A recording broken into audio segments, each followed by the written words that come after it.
Kata Nabi SAW, barang siapa yang melihat aku dalam mimpi, sungguhnya dia telah melihat aku, karena setan tidak bisa meniruku. Setan tidak bisa meniru Nabi, tapi setan bisa ngaku-ngaku sebagai Nabi. Saya ulangi, setan tidak bisa meniru Nabi, tapi setan bisa ngaku-ngaku sebagai Nabi. Contoh, saya ketemu dengan teman saya waktu saya di Papua, dia cerita, Firanda, saya lihat Nabi. Bagaimana ceritanya? Hari pertama saya berkelahi dengan setan dalam mimpi. Terus hari kedua saya berkelahi dengan setan. Masya Allah, mukadimahnya bagus. Hari ketiga berkelahi dengan setan. Hari keempat saya bertemu dengan Nabi, dengan para sahabatnya. Bagaimana ciri-ciri Nabi? Nabi wajahnya bersih bercahaya. Ada jenggotnya enggak? Enggak ada. Dia bukan Nabi. Itu Nabi liberal itu. Salah. Ada orang juga pernah mengaku bertemu dengan Nabi. Nabi bersahaja, Nabi berwibawa. Gimana ciri-cirinya? Rambutnya putih semuanya, jenggotnya putih. Tidak benar. Nabi waktu meninggal tidak punya uban, tidak sampai 20 helai. Itu bukan Nabi SAW. Nabi tidak pernah punya rambut sampai putih seperti itu. Enggak pernah. Itu berarti bukan Nabi SAW. Oleh karena di zaman sahabat, kalau ada orang mimpi ketemu Nabi, datang kepada sahabat. Datang, wahai sahabat, saya mimpi ketemu Nabi. Kata sahabat tersebut, sifli ma ra'ait. Sifatkanlah apa yang kau lihat dalam mimpimu. Saya lihat begini-begini, itu Nabi, kata sahabat tersebut. Karena sahabat tahu tentang ciri-ciri siapa? Nabi SAW.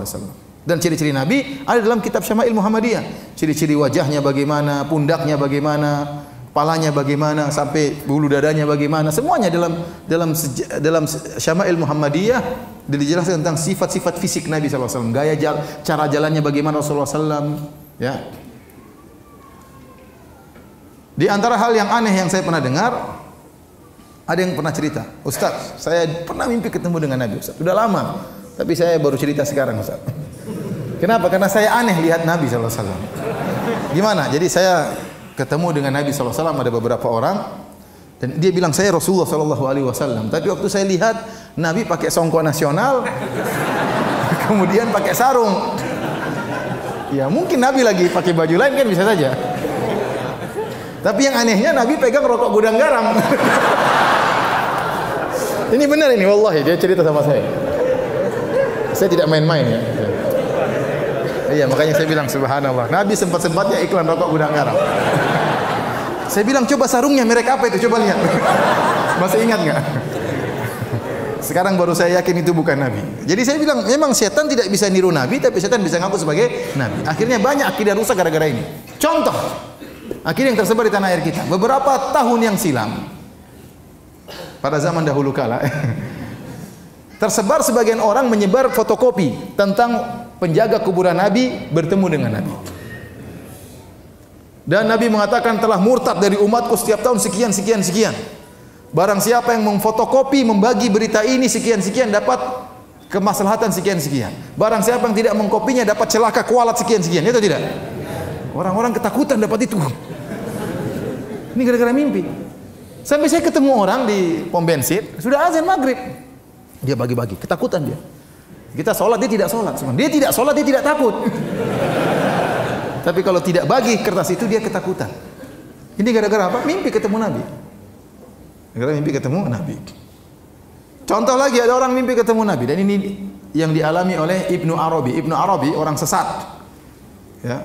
Penganut wahdatul wujud. Menganggap makhluk sama dengan Tuhan, Tuhan sama dengan manusia, ya. Bersatu padu, tidak bisa dipisah-pisahkan. Makanya dia mengatakan di antara syairnya, al-abdu rabbun wa rabbu abdun. Ya laita syi'ri manil mukallaf. Kata dia, hamba adalah Tuhan, Tuhan adalah hamba. Kalau gitu siapa yang disuruh untuk beribadah? Siapa yang untuk salat? Kalau kau suruh dia salat, dia juga Tuhan. Mau sembah siapa? Ya. Kemudian dia punya buku di antara judulnya Fususul Hikam. Fususul Hikam itu kira-kira 300 halaman. Kalau saya tidak salah ingat. Ya. Dia mengatakan, bagaimana kisah buku ini Fususul Hikam? Dia mengatakan suatu malam saya di kota, ini disebutkan nama kotanya.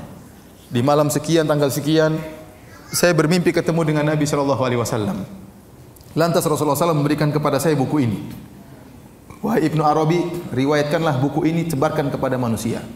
Maka saya pun sebarkan buku ini. Buku inilah yang ada di hadapan Anda. Tidak saya tambah satu huruf pun dan tidak saya kurangi satu huruf pun. Ini datang sebagaimana dari Nabi SAW. Ini kan bahaya, ada buku baru nih. Cetakan baru, cetakan dalam mimpi ini. Dibagi sama Nabi SAW, kemudian dia sebarkan. Dalam buku tersebut disebutkan Fir'aun masuk surga. Subhanallah. Ini benar ini. Dalam buku tersebut Firaun masuk apa? Surga. Karena Firaun mengatakan ana rabbukumul a'la. Aku adalah Tuhan kalian yang maha tinggi. Dan benar itu perkataan Firaun tidak salah karena Firaun juga Tuhan.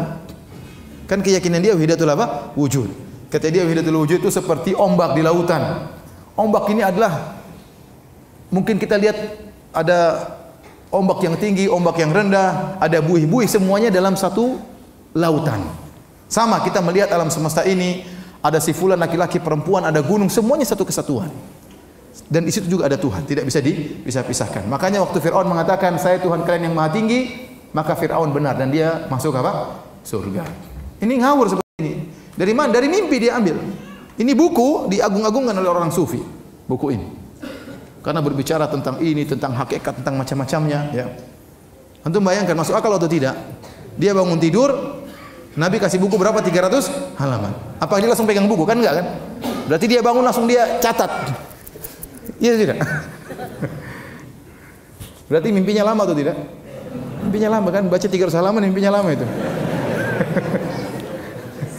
Ya kan dia tidak bangun udah pegang buku kan tidak kan? Berarti waktu dalam mimpi dia baca.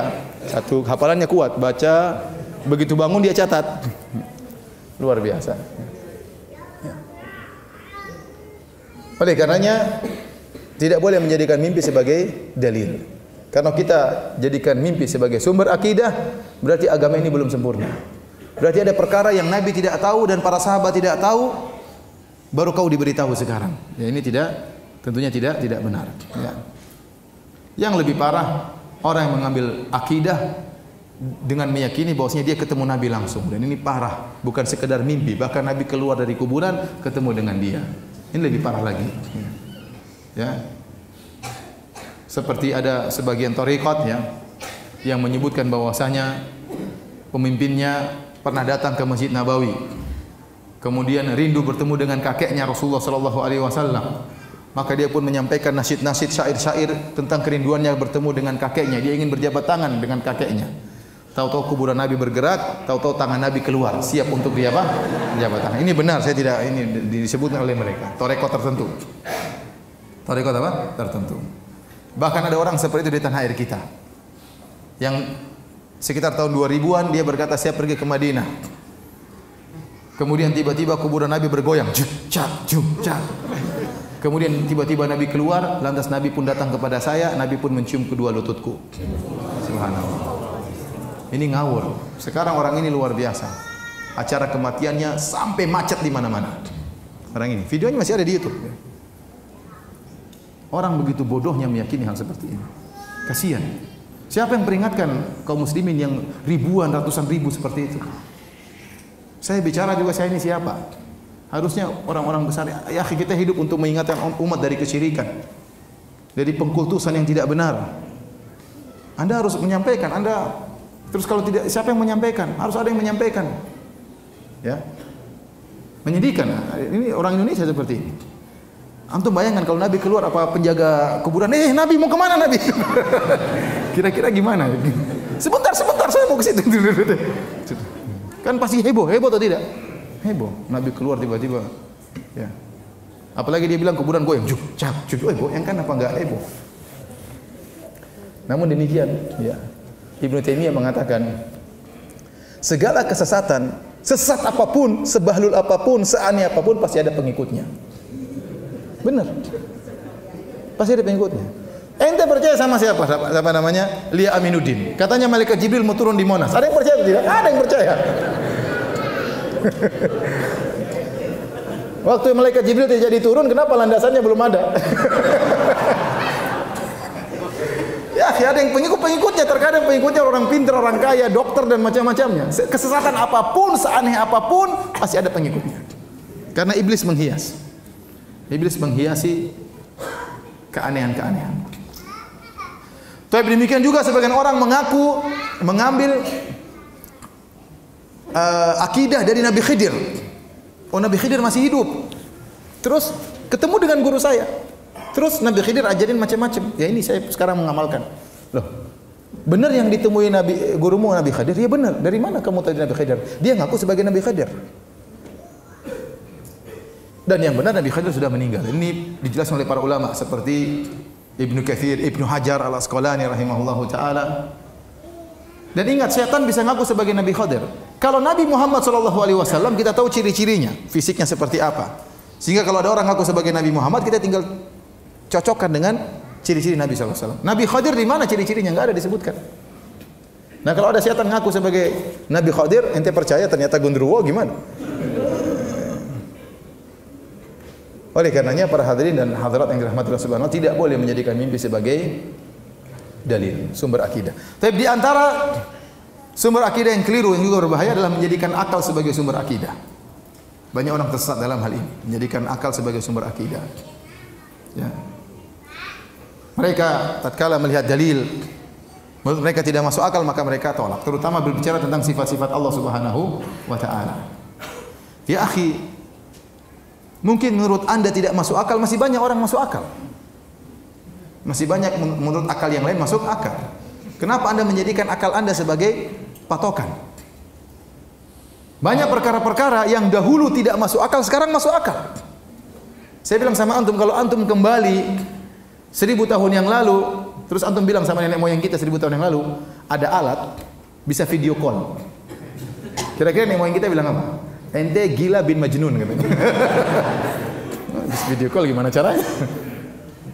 Nggak usah jauh-jauh, sekarang saja saya tanya sama antum. Antum tahu nggak cara kerja video call? Kok bisa wajah kita di sini kemudian muncul di HP istri kita dengan jarak berkilo-kilo? Ada yang bisa jelaskan? Antum aja nggak ngerti sampai sekarang gimana caranya. Saya pernah tanya sama orang, bagaimana caranya? Kok bisa saya ngomong di sini suara saya kedengar di sana? Ya mungkin orang yang pakar itu kan ada gelombang Ustaz karena begini suara dan macam-macam atau lewat kabel dan macam-macamnya. Saya sampai sekarang tidak ngerti. Ada yang bilang Ustaz saya tahu Ustaz. Kalau ada pulsanya bisa Ustaz. Dia paham. Itulah pemahaman dia. Mau diapain? Kalau nggak ada pulsanya nggak bisa. Sama top kata saya.